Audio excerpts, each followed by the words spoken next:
Welcome to Philippine Canadian Enquirer's Daily News Roundup, brought to you by CanadianEnquirer.net, your only Filipino-Canadian daily news portal. I'm Rowan Echo, and here are stories making headlines today.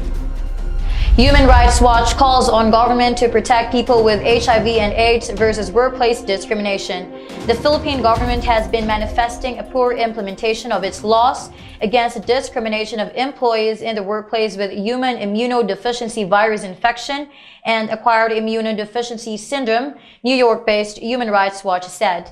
Quote, the Philippines has strong laws on the books, notably the HIV and AIDS law, which criminalizes workplace discrimination against people living with HIV. But there is little evidence that the government is adequately enforcing the laws to prevent and punish workplace discrimination, unquote, HRW said.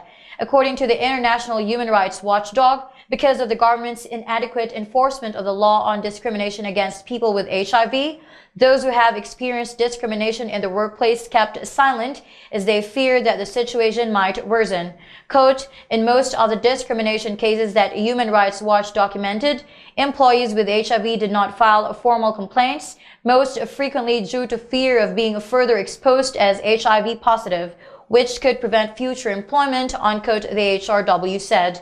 Carlos Conde, HRW's researcher in the Philippines, said that this scenario makes the country face a double whammy of increasing HIV infection and increasing fears of workers with HIV that they can't seek justice if they are discriminated against on the job. To eliminate this stigma, Conde said, quote, the government needs to ensure that people living with HIV get better protection in their jobs and that the public gets more and better information on HIV, unquote.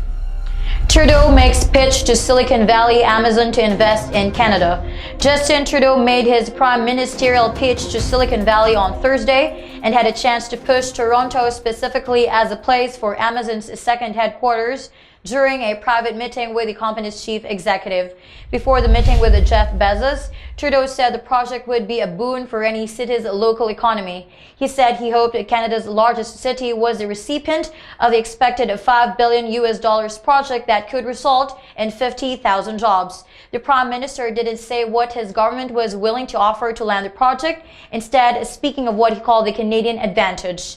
Quote, we know that investing in Canada is a smart thing to do in this global economy. We have access to markets around the world with the trade deals we're signing. We have an educated, diverse workforce that does incredibly great work, unquote, Trudeau said. We're going to continue to demonstrate why we know that Canada is such a great place to invest. I'm going to continue to make that case to every business leader I meet, including Jeff Bezos. Dispute erupts between Quebec and Ottawa over personal cultivation of pot plants. Ottawa's plan to legalize marijuana is causing a rift with Quebec over how many plants are allowed to be grown at home. The federal government's bill allows Canadians to cultivate up to 4 pot plants, while Quebec doesn't want its citizens to grow any. Quebec Government House leader Jean-Marc Fournier said Thursday the province will not let Ottawa dictate how cannabis is controlled and distributed in its territory. Quote, we are a nation and we will exercise our competencies and we won't abandon them, unquote, Fournier told reporters. Prime Minister Justin Trudeau says his government will legalize pot by the summer, with each province creating its own legislative framework for how the substance is controlled.